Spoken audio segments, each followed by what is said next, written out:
caused me to start writing raps was I was searching for love, bro.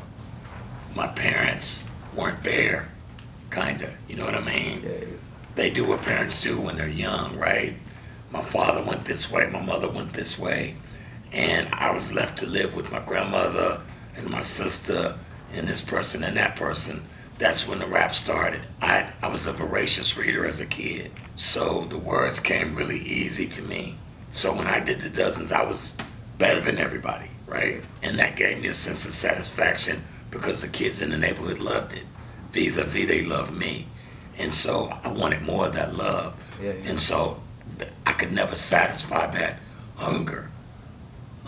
So I wanted to show my mom and dad that I was worthy. So when you went into the ghetto, you said? Right. I'm living back in the ghettos. There wasn't really a hip hop scene. It was still fresh. Yeah. But there was a game called the Dozens. When you joke about your mates and it sounds like you're rhyming, your mother's so fat, that kind of thing. But it rhymes at the end. They call that the Dozens in the States. I was clearly better than everybody. And I say that as humbly as I can, but it's the truth. I never said that. Well, maybe I did. Into NWA. Well, Dre, he and I shared a mutual friend. He came to Dallas for his friend and met me and heard me and thought that he told me, you're the best I've ever heard, And if you were in LA, we'd be rich. And so that's what I did. I went to LA thinking if I go to LA and I'm rich, then I know my parents would feel bad, for not loving me the way I wanted them to love me. Yeah. I was a rebellious youngster. Well, not really rebellious, but yeah, pretty rebellious. Describe it. What do you mean? I didn't like to be told what to do. I didn't like school. I didn't like anybody that was full of BS. That included my parents, teachers, my grandmother, hypocrites. I couldn't stand them. And so I take it upon myself that anytime I see one in my presence, to alert them to the fact that I see through them, and that'll get you in trouble. Yeah. Yeah. How would you describe, because you, Dre, MC Ren, you all have a different kind of approach on that album. Straight out of Compton, I was better than them. Well, me and Ren were just solid. You know what I mean?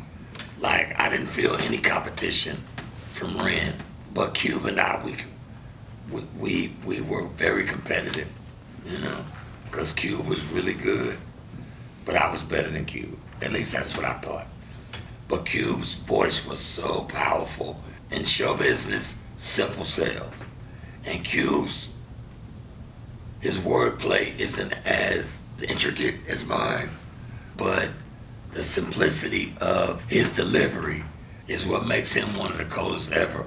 His first line is always, fuck the police, that was his thing, He came up with that. Or, goddamn, I'm glad y'all set it off. And like every time he open up that can of worms, you like, oh shit, it's coming. You know what I mean?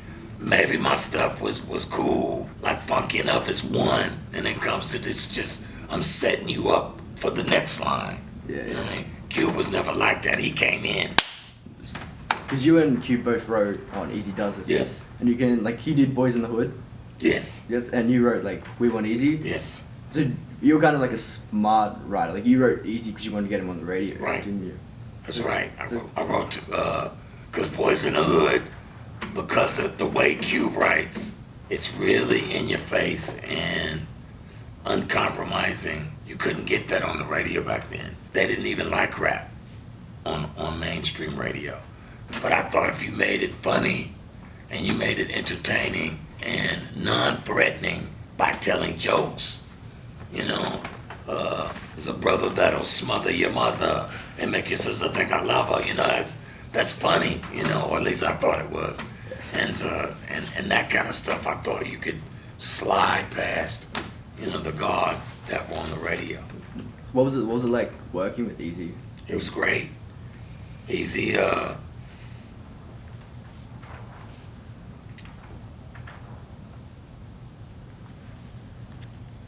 Easy was a powerful dude. He was a person of good character, but he was raised on the streets, and so he had that kind of mentality. But as far as working with him, it was loads of fun. Everything that we did on We Want Easy and Straight Outta Compton and 100 Miles and Running and the Niggas for Life album, it was some of the most fun I've ever had in my life. Especially the first two. Was there a challenge not being front of house for those lyrics? Yeah, I totally hated that part, you know. Yeah, it sucked. I don't even have to elaborate on that. It was just bad, you know what I mean? I didn't like it. But then you describe, like when you watch Snoop up on stage, with his like big microphone and all these rings on, like you feel like it's a part of you up there. That's right. It's reciprocity with Snoop. He gives it back. So all that I gave him, he gives it back. Everywhere he goes, oh, if it wasn't for Doc, and he's always posting these pictures. Here's my sensei, and he'll get on Facebook and rap one of my songs. You know what I mean? Like, it's reciprocity with Snoop. He gives it back. All that I gave Eric, I don't think he really gave any of it back. Matter of fact, he took the love, then he took the money too. You know.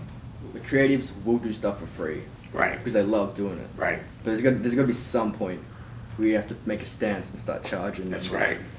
So where was that point for you? Well, after I had that accident, I couldn't see clearly. I couldn't think clearly. I did a lot of drugs and drank a lot of alcohol. And anybody that's lost in that downward spiral can't think straight enough to understand that it's called the music business for a reason. And that if you're going to be in that business, then you should be on top of your business. You know what I mean? They fucked me enough times for me to figure it out. Like, they're getting rich and I'm not. And I'm writing all these songs. Something is wrong. I think it's a misconception that most artists will do things for free. I think most artists are smart enough to know that they need to get paid for their work. Most artists are under the impression that giving art away is going to help them make it into some situation that will help them prosper. 9 times out of 10, that's a negative outlook. You know, it's business. And whether you get paid on the front end or on the back end is all a matter of negotiation. If the person that you're doing the work for doesn't have money to give you at the moment, then just do your business so that if that thing becomes successful, you get your money then. It's just business. Nothing is personal. And no artist should ever allow someone to take advantage of them and take any of their art from them for free, you know.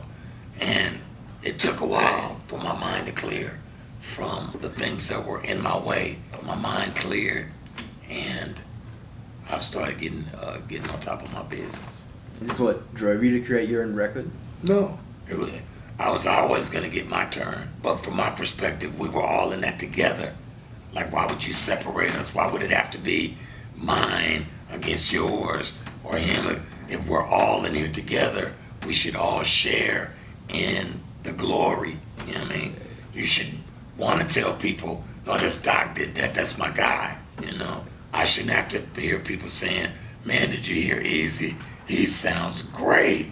And I have to sit there and take it. But you're getting a lot of respect for it now from pretty much everyone, eh? Yeah.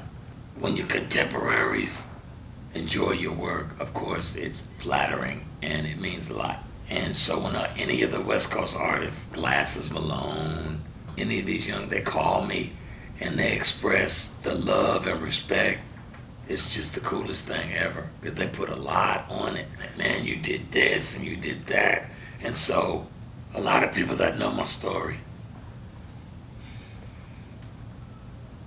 they really love the D.O.C. And they want him to win so bad, you know. But it's a G.O.D. thing, it's not a D.O.C. thing.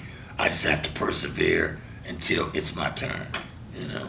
And a lot of people think that I'm in a moment right now. They think it's my turn. So I'm just trying to do the right thing, you know, within this moment, and make sure I don't forget to give the glory to who is supposed to have it, because that's what screwed me the first time. That's what my legacy is. It's that.